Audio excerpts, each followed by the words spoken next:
It's 2024, and people are still arguing over whether Mao Zedong was a messiah or a monster. And while the jury's still out on whether his atrocities outweighed his achievements, one thing is for certain: the guy absolutely reeked. In 2013, Business Insider wrote that deceased communist dictator Mao Zedong was still bigger than Jesus in China. Devoted pilgrims visited the village where he was born. China's Communist Party touts Mao as its source of legitimacy. As it turns out, Mao was also a god-awful human being. In King of the Mountain, author Arnold Ludwig writes that China's celebrated despot had a hand in an estimated 40 million deaths. But decades of indoctrination have in large part blinded China to just how full of crap Mao actually was. That's not a joke. The man was chronically constipated. As Ludwig describes, the chairman's bodyguards were, quote, trained not only to protect him against enemies, but also to give him enemas if they failed at, dislodging his situation with their bare hands. Even Mao's bathroom victories were regarded as special occasions. At the end of a 9-day bout of constipation, his employees rejoiced, quote, "The chairman's bowels have moved." Having to unclog a dictator's butt by hand must have been horrific enough, but it must have been especially horrendous in Mao's case because he had the personal hygiene of a garbage dump.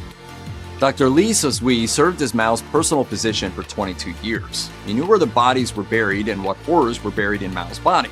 In 1994, nearly 2 decades after the despot's death, Li unearthed these icky secrets in a tell-all and decided to tell the people all about it. The doctor revealed that the dictator never brushed his teeth, which turned green. His infected gums gushed pus. When encouraged to brush his not at all pearly greens, Mao growled, "Does a tiger brush his teeth?" The chairman preferred to rinse his mouth with tea and chew leaves like the peasants did.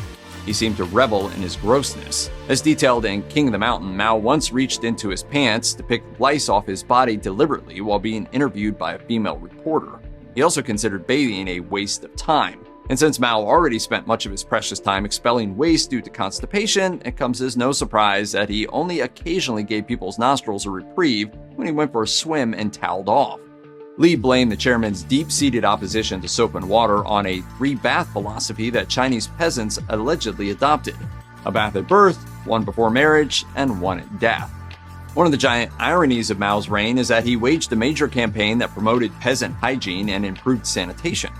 Per the Journal of Global Health, the communicable disease control implemented under Mao led to a huge boost in life expectancy and dramatic drops in infant mortality, STDs, and other maladies.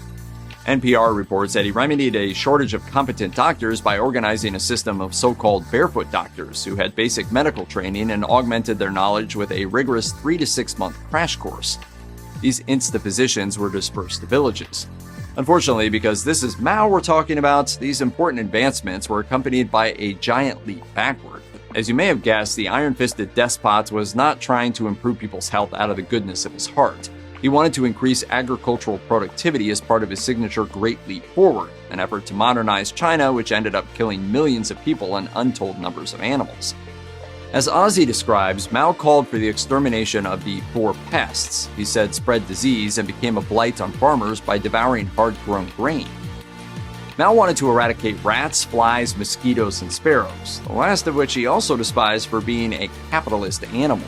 So vicious was his hostility towards sparrows that citizens massacred them with abandon, going so far as to bang pots, pans, and drums to keep the birds from landing, forcing them to fly until they dropped dead from exhaustion. China's war on sparrows ended up spawning a plague of locusts that devoured crops, leading to a catastrophic famine that, combined with other hardships, claimed tens of millions of lives. So even when Mao tried to clean up the country, his disgustingness stunk up the place.